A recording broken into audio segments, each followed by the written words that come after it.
aware of journal, just for a brief revision, I'm just giving you just a revision sort of. What is journal? What is journal? So simply, journal is a chronological record. It is just a chronological record of all the transactions. It is all business transactions. ठीक है? Journal क्या है? It is simply a chronological record of all the business transactions, right? Where all the transactions are written down in a relevant and in a proper way. It is written in a sequential manner. So journal is also called the books of original entry. Why? Because once any transaction, any business transaction take place, the first thing is we will record it in the journal. So it is also called books of original entry. From there, then we will do all the other transactions, or from the journal. Journal is the base, and from there we will record this transaction in the different multiple books, right? Because we will be doing the processing. As we all know that journal is just the first step. So for the entire accounting cycle, journal is the first step. Fine. So in order to provide a chronological record of the business transaction, we must do the journal first, right? Journal is also called the book of prime entry. Fine. We do the journal, we do all the recordings in the journal, and then we post it into ledger account. We did now, first we did the journal of all the transaction, and then we record it in ledger and the other subsidiary books. Fine. But now journal is all means there is a journal which is also known as a subsidiary book, which provides chronological record, and the ledger is the main book which provides analytical records. Now journal is also called a subsidiary book. Now because normally we will means while doing the accounting we follow a ledger account. So ledger forms the main base, because whenever we have to do any decision sort of thing or need any information, we go to the ledger account. Ledger will provide an analytical record. Fine. Now all the transactions are first recorded in journal, so we call it books of first entry, preliminary entry, or original entry, right? Understood? This is all called books of original entry, preliminary entry, okay, or original entry is there, and subsidiary entry. The three names given to journal, because it serves the preliminary book, that is the ledger. Ledger forms the most important, and journal is just the subsidiary which assists the ledger. If there's any discrepancies are found, so we need to refer to the ledger account. Fine. Now this journal, there's the classification of journal. We divide this journal into general journal, okay, and a special journal. Now in this special journal, you did cash book, right? So what is cash book? Cash book is also a type of special journal. General journal is clear that we follow, that is all the normal journal are called general journal. It is the easiest type of journal which record all the transaction. So the general journal is the common journal, the journal format which we earlier did. Now the special journal, what are there in the special journal? The first one is cash book. Cash book to humne kiya, so we know, you know about cash book. Then you have purchase, day book. See, this special journal are maintained for those accounts which are relevant, which are very relevant, and which we have to refer a lot. Like purchase. Purchase is quite common, cash is very common, and we have to maintain a lot of transactions are taking place in cash, then purchase, then sales day book. So the separate journal or separate books are maintained, which is called special journal. So we have sales day book, returns inward book, okay. Then you have returns outward,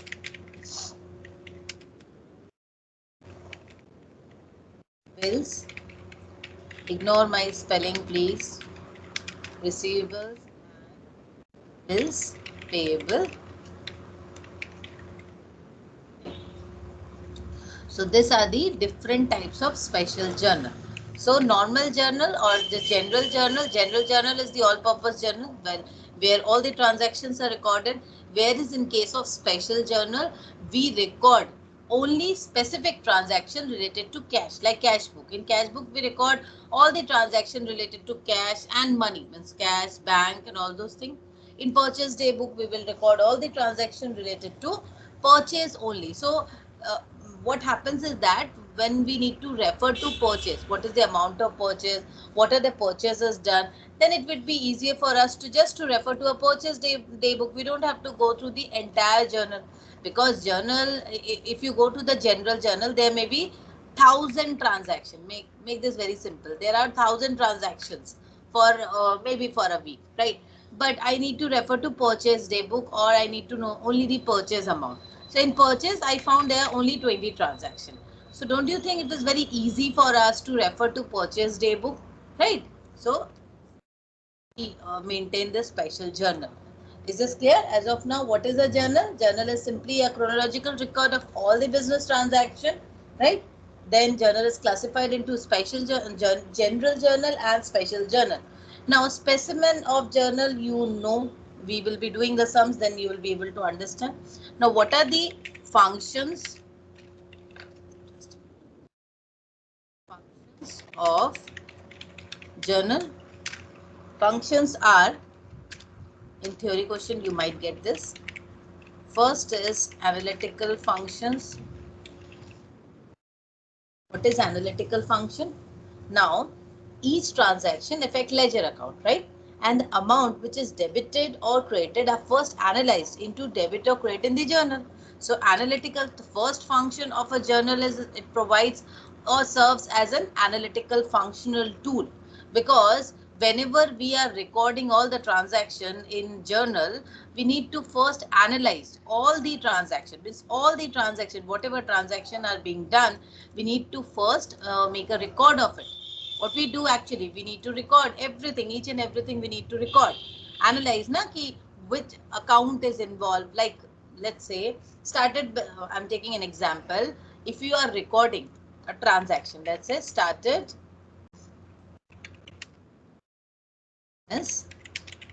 with a capital of rupees 7 lakh. Okay. Now this is the transaction.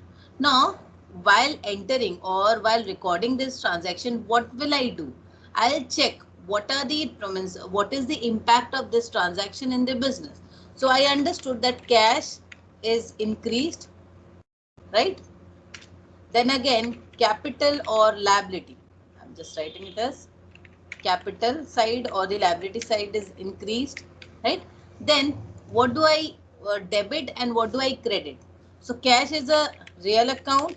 Real account is getting an addition, plus real क्या हो रहा है, debit हो रहा है या plus हो रहा है, तो हम उसको क्या लिखते हैं, debit. Then capital is a liability side or capital is a liability बोल सकते हैं हम. तो capital is a credit item. Normally capital is a credit item. Now what will I do? This is the capital account.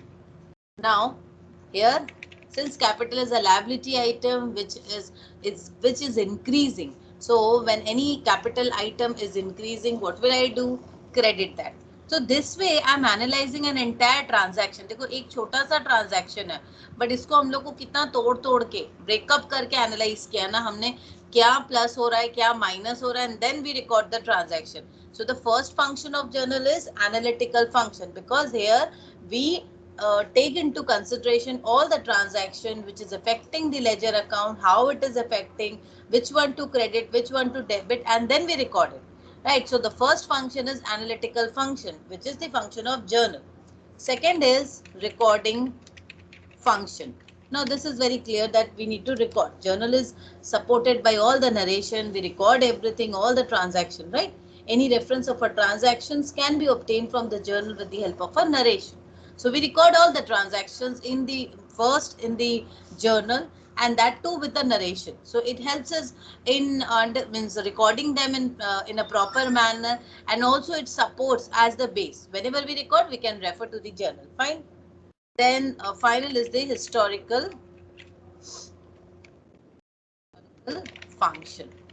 No, it's definitely serves as a historical function, as we all know that in journal we record all the transaction in a chronological manner. So whatever is recorded, we can just, it is like a diary. ये journal क्या है ना, actually वो मुनीम जी का जो खाता होता था ना, तुमने देखा होगा पुराने पिक्चर्स में, बड़े बड़े खाते होते थे, बड़े बड़े कॉपीज होते थे. It's type of that only journal. But now we don't have those thing. It was a very traditional days thing I'm telling you, because now everything is done on software, so nothing like that. But yes, journal is books of original entry, and there are lot many things are recorded and sequentially. So आप अगर chronological एक दिन में एक transaction हो रहा है, maybe for a business, let's say 100 transactions are taken place, so काफी बड़ा हो जाता है journal, right? So now let us understand what are the advantages of journal. First is chronological record. We'll get all the record in a chronological manner. Fine. In the journal, we record all the transaction in a chronological manner. That is date by date. So it is a very clear and specific date-wise information. We can get all the information as and when we need it. It reduces the possibility of any error. Means if you think of any error, definitely it will reduce, means because as soon as any transaction take place, it is being recorded, so any possibilities of errors are reduced. Fine. Narration always support us as a guideline, because here in the narration every details is recorded. So journal is always supported by narration, which help us to know which and which date what type of transaction take place. History of transaction can be known properly. See, it is basically about recording every transaction. So historical information, whenever I need something, I can refer to that, right? Minimizing errors of omission. So here, if we record all the transaction in a proper manner, so all the errors of omission can be minimized, right? Helps to prepare final accounts. So while preparing final accounts, as we all know that our main intention or our main purpose of doing all the accounting is to prepare financial statements, right? So how financial statements will be prepared? This financial statement is actually the final accounts or final reports of any organization.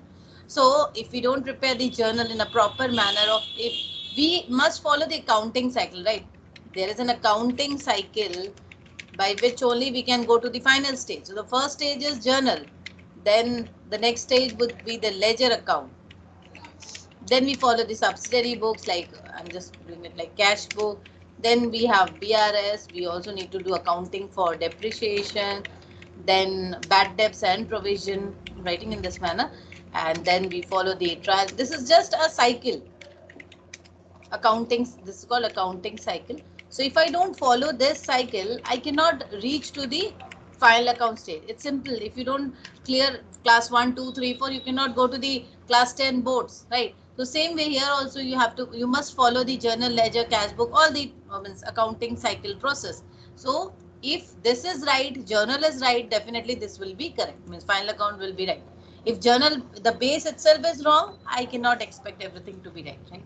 तो एक बार मैं journal को फिर से revise कर दे रही हूँ. What is journal? You understood what is journal.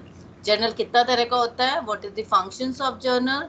Like एक बार मैं बता दे रही हूँ. General journal, the types of journal are special and general. Special journal में you have different types of books like cash book, purchase day book, sales day book, returns inward, returns outward, bills receivable and bills payable. Functions of journal क्या है? Analytical function, recording function and historical function. Advantages of journal: chronological record reduces the possibility of error.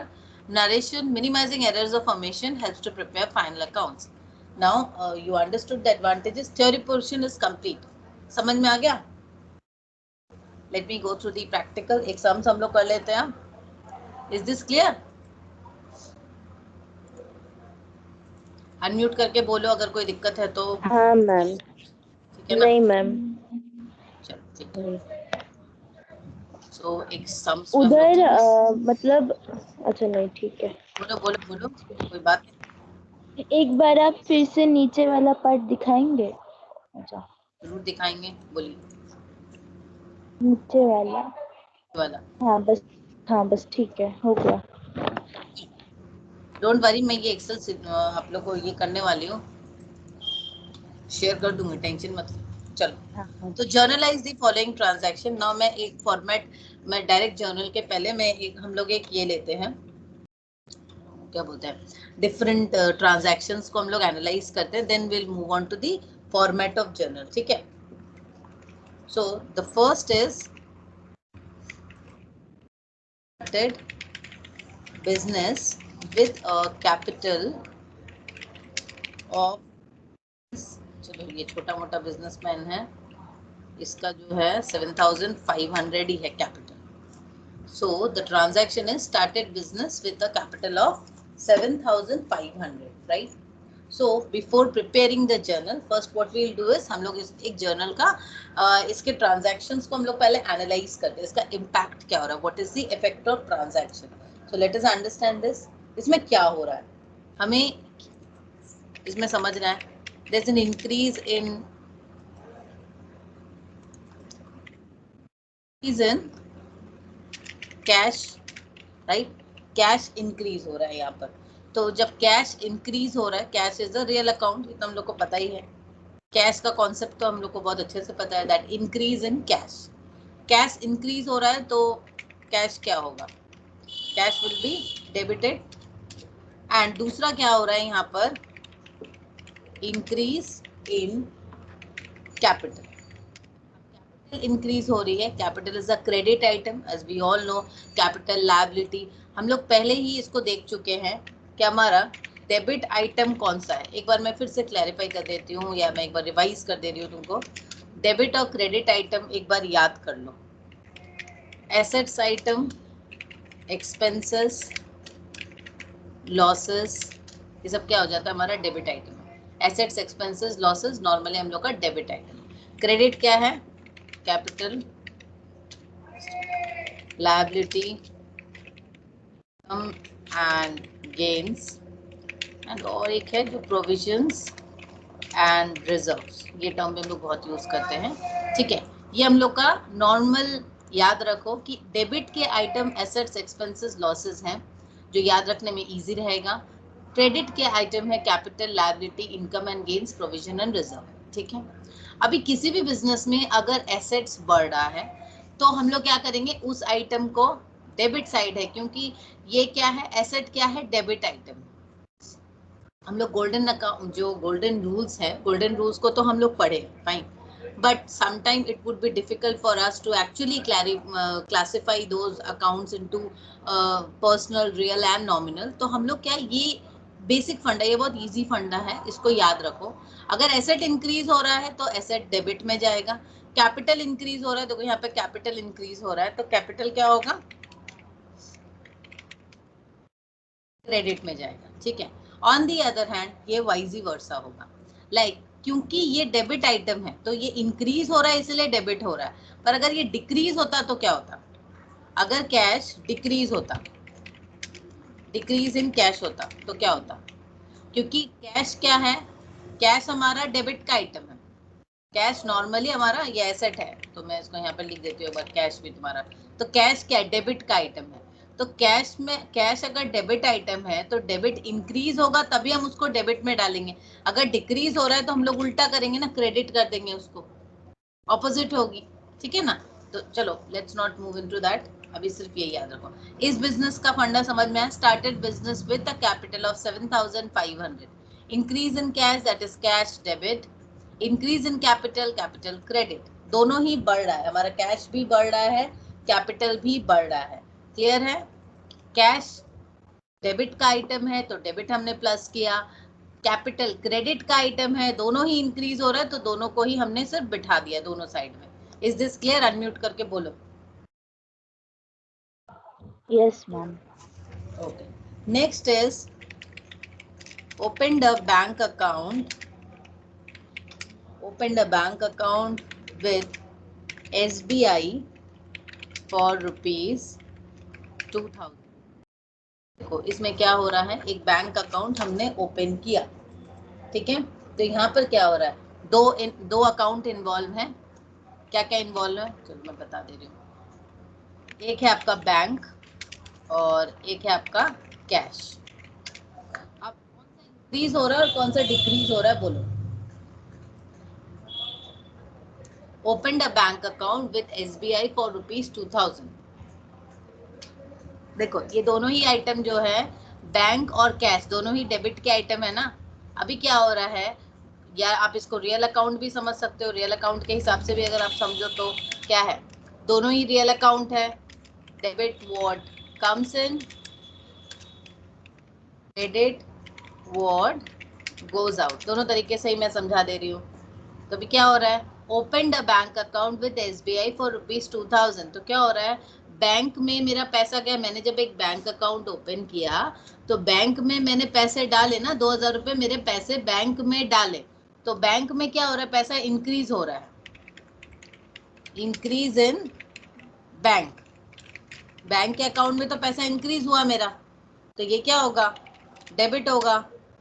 और मेरा जो cash, मेरे हाथ में जो cash था वो डिक्रीज हुआ, क्योंकि हाथ मतलब मेरे जो इन हैंड जो मेरा कैश था वो कैश तो मेरा बैंक में चला गया, कॉन्ट्रा एंट्री टाइप, तो ये क्या हो गया, ये क्रेडिट हो गया। Is this clear? क्लियर हाँ हो रहा है, मैम। बोलते जाओ, जहाँ पे क्लियर नहीं है वो भी हम्म। बोलो। क्लियर है? नहीं, क्लियर है। देखो हाँ। दोनों तरीके से ही समझ सकते हो तुमने। गोल्डन रूल्स को भी मैं यहाँ गोल्डन रूल्स भी लिख देती हूँ, तो तुमको समझने में, रेफर करने में इजी होगा। This is the golden rules. चलो हम लोग इसको भी कर लेते हैं। रियल अकाउंट का समझ आ गया। पर्सनल अकाउंट क्या है,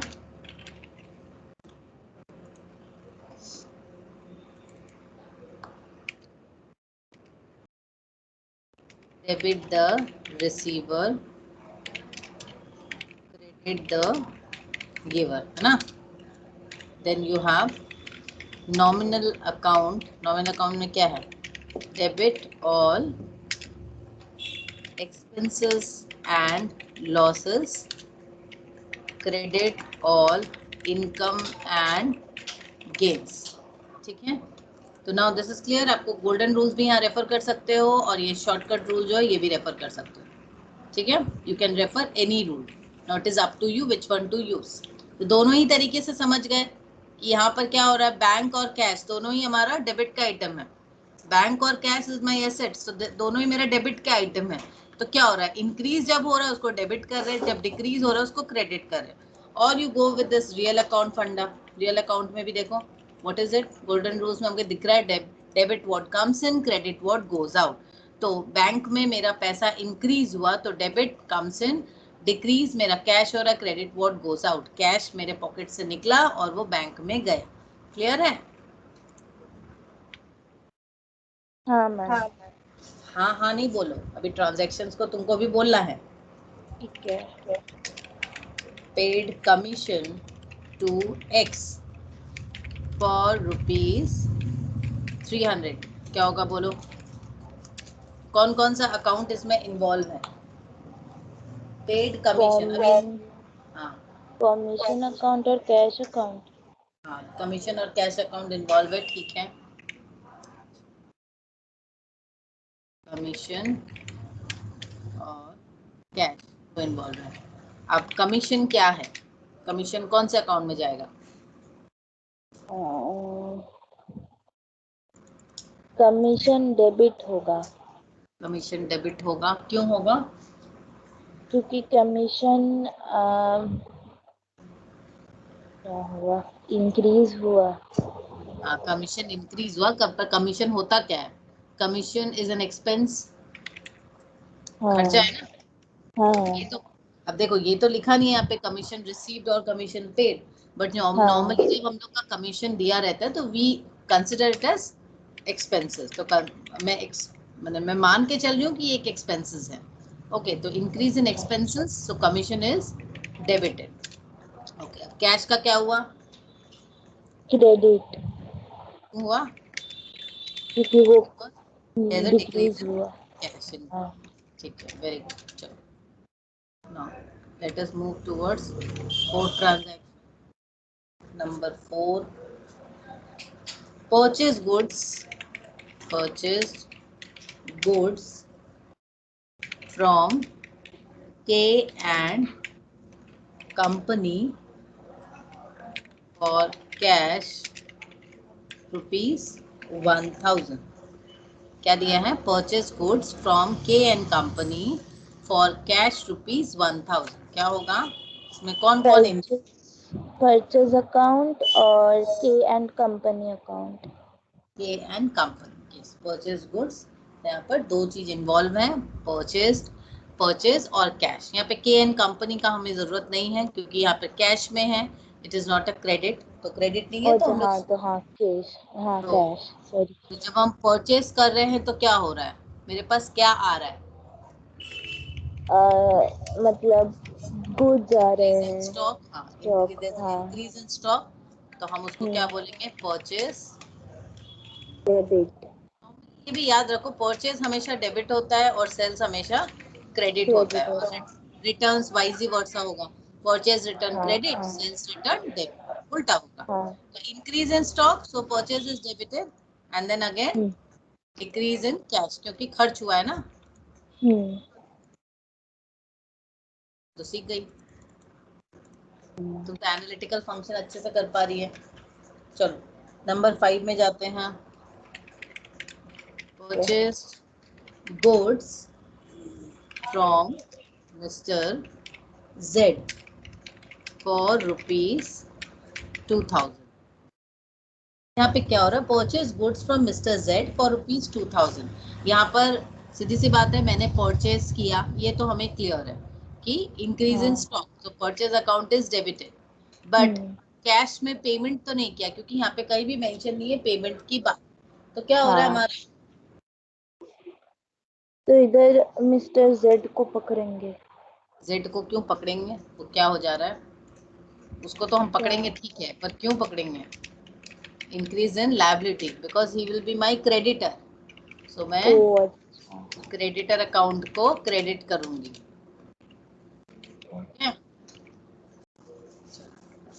नेक्स्ट नेक्स्ट में हम लोग चले जाते हैं नेक्स्ट तो फंक्शन। इधर दोनों ही इंक्रीज हुआ। हाँ, दोनों इंक्रीज हुआ। इंक्रीज इन स्टॉक, तो स्टॉक इंक्रीज हो रहा है तो परचेज आपका डेबिट हुआ। इंक्रीज इन लायबिलिटी, तो क्रेडिटर इंक्रीज हुआ तो क्रेडिट। ओ अच्छा, हाँ अच्छा। यहाँ पर देखो same entry, increase in cash, increase in capital, हाँ ओ हाँ। राइट? हाँ। क्लियर है? चलो नेक्स्ट नंबर 6 में चलते हैं। Goods return to mister Z for ₹500। अब देखो, जो गुड्स हमने खरीदा था मिस्टर Z से, उसमें से हम लोग 500 रुपए का सामान रिटर्न करें। 2000 रुपए का सामान खरीदा था, अभी 500 रुपए का सामान जो है हम लोग रिटर्न कर रहे हैं, ठीक है? तो अभी क्या होगा? देखो यहाँ पे क्या हो रहा है, हम लोग increase in stock, purchase account debit था, अभी जो स्टॉक इंक्रीज हुआ था वो क्या हो रहा है? डिक्रीज इन स्टॉक, क्योंकि हम लोग कुछ सामान रिटर्न कर रहे हैं, तो क्या होगा? Decrease in stock. तो इसको हम लोग क्या बोलेंगे? ऊपर तो था परचेज, तो नीचे क्या बोलेंगे? It is called purchase return, या हम लोग इसको रिटर्न आउटवर्ड भी बोलते हैं। तो रिटर्न आउटवर्ड क्या हो जाएगा? क्रेडिट हो जाएगा। नॉर्मल सा फंडा है, क्योंकि ऊपर क्या था? परचेज क्या था? डेबिट, परचेज डेबिट था, तो मैं पहले यही ले रही हूँ कि भाई जब मैं रिटर्न कर रही हूँ तो वो क्या होगा? क्रेडिट होगा, है ना? अब इसके बाद क्या हो रहा है? ये क्या थी? इंक्रीज इन लायबिलिटी, क्योंकि क्रेडिटर से मैंने सामान लिया था, मेरी लायबिलिटी इंक्रीज हुई थी। अब मैं सामान रिटर्न कर रही हूँ, तो सामान रिटर्न कर रही हूँ, यहाँ पर क्या हो रहा है? Decrease liability. तो मेरा जो क्रेडिटर है with that respective amount of course, वो क्या हो जाएगा? डेबिट हो जाएगा। सीधा सा बात है, यहाँ से ले लो, ये क्रेडिट था तो ये डेबिट हो गया, है ना? उल्टा entry, purchase goods from Z, तो in purchase account debit to creditor account, या increase in stock, purchase account is debited, increase in liability, creditor is credited. But goods return, जब हम गुड्स रिटर्न कर रहे हैं तो क्या हो रहा है? तो सीधा सा बात है, उल्टा हो रहा है, लायबिलिटी डिक्रीज हो रही है। लायबिलिटी डिक्रीज हो रही है तो क्या हो रहा है? लायबिलिटी जब डिक्रीज होगी तो उल्टा एंट्री होगी, डेबिट हो जाएगा। अब डिक्रीज इन स्टॉक, मेरा स्टॉक भी डिक्रीज हो रहा है, तो ऊपर डेबिट था तो नीचे क्या होगा? क्रेडिट हो जाएगा। Is this clear? हाँ। चलो नंबर 7 में आपका आ जा रहा है paid mister Z in full settlement of rupees 1400। अब देखो इसका हिसाब देखो कितने का है। जेड से हमने सामान कितने का लिया था? 2000 का। कितना रिटर्न किया? 500, है ना? अब मैंने यहाँ पे दिखाया कितना? 1400। फुल सेटलमेंट कितने का हुआ? 1400। 1400 का हुआ तो क्या हुआ? हाँ। हाँ 1400 हाँ। का। इसका मतलब क्या हो रहा है कि मेरा यहाँ पर 100 रुपए का कुछ है, कुछ तो केस है। तो यहाँ पर क्या होगा? पहले क्या होगा? हम पेमेंट किसको कर रहे हैं? जेड को। आप उस तरीके से ले मिस्टर लो, जेड। या तो नॉर्मली आप ले लो डिक्रीज इन माई लायबिलिटी। दोनों तरीके से हम ले सकते हैं, because there is a decrease in liability. बोल सकते हैं हम कि भाई जेड अकाउंट को पेमेंट कर रहे हैं हम, तो decrease, there is a decrease in liability हो रहा है। तो हम्म। ले लेती हूँ, चलो हाँ decrease in liability because he is my creditor. Creditor को मैंने पेमेंट किया, तो डिक्रीज इन हाँ। लायबिलिटी हो रही है, इसलिए वो क्रेडिटर जो है वो डेबिट चला गया। ठीक है। अभी हम्म। डेबिट मैंने उसको कितना अमाउंट से किया?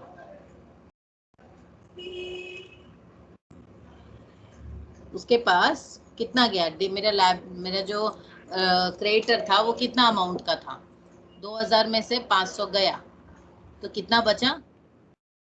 क्रेडिट था 1500। 1500। हाँ। 1500 था, तो जब मैं उसको डेबिट में डालूंगी तो कितना होगा? 1500 ही मुझे लिखना पड़ेगा। बट अब मैं उसको पेमेंट कितना कर रही हूँ? देखो मेरा डिक्रीज इन कैश कितना हो रहा है? डिक्रीज इन कैश देखो कितना हो रहा है? कैश डिक्रीज हो रहा है, क्रेडिट कितना? 1400। ठीक है।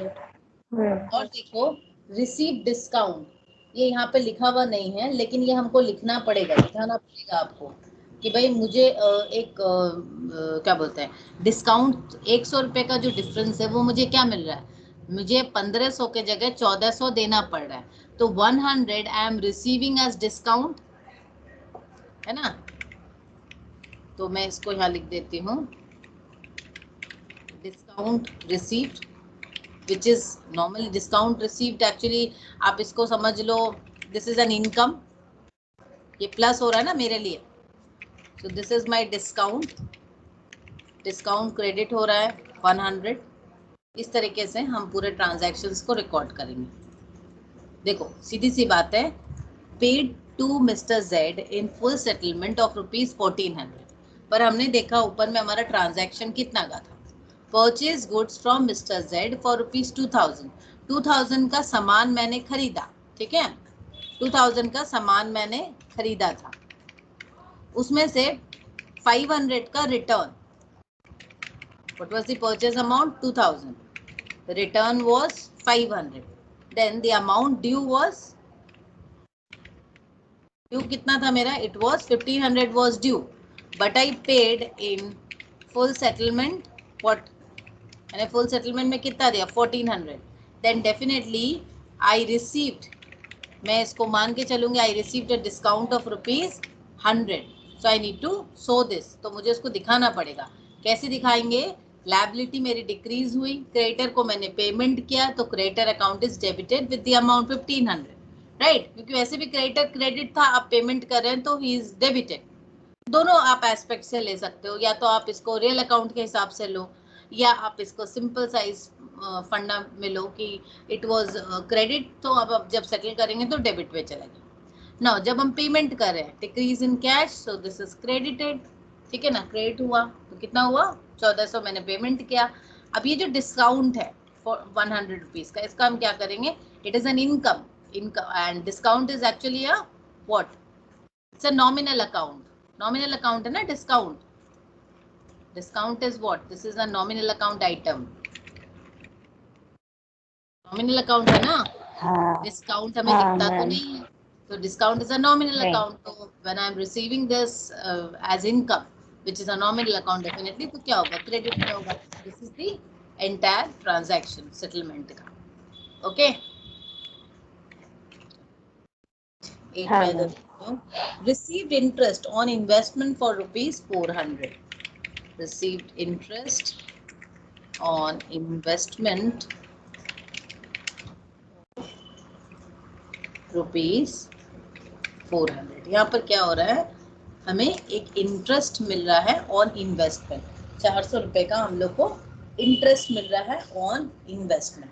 तो यहाँ पर क्या हो रहा है, क्या चीजें आ रही है हमारे पास, रिसीव्ड इंटरेस्ट ऑन इन्वेस्टमेंट। तो यहाँ पे मेरे पास जो पैसे आ रहे हैं वो किस तरीके से आ रहे हैं, दिस इज एक्चुअली कैश, तो this is increase in cash which I am getting. मुझे इन हैंड क्या मिल रहा है, कैश मिल रहा है, तो कैश को हम क्या करेंगे, डेबिट, ठीक है। But what is the source from where I am getting this, तो क्या है, बिकॉज ऑफ दिस इन्वेस्टमेंट। तो मेरा सोर्स ऑफ इनकम क्या है, जहां से मुझे मिल रहा है, इंक्रीज इन इनकम इज, और बोल सकती हूँ इन्वेस्टमेंट, इन्वेस्टमेंट से मुझे पैसे आ रहे हैं, तो investment is credited. So increase in cash, that is debited, real account, and increase in income, that is my interest account, और interest account बोल सकते हो,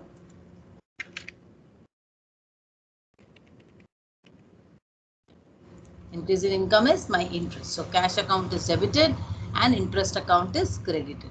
क्योंकि interest हम लोग को पता है, इंटरेस्ट डिस्काउंट ये सारे क्या हो गए, नॉमिनल अकाउंट, ठीक है।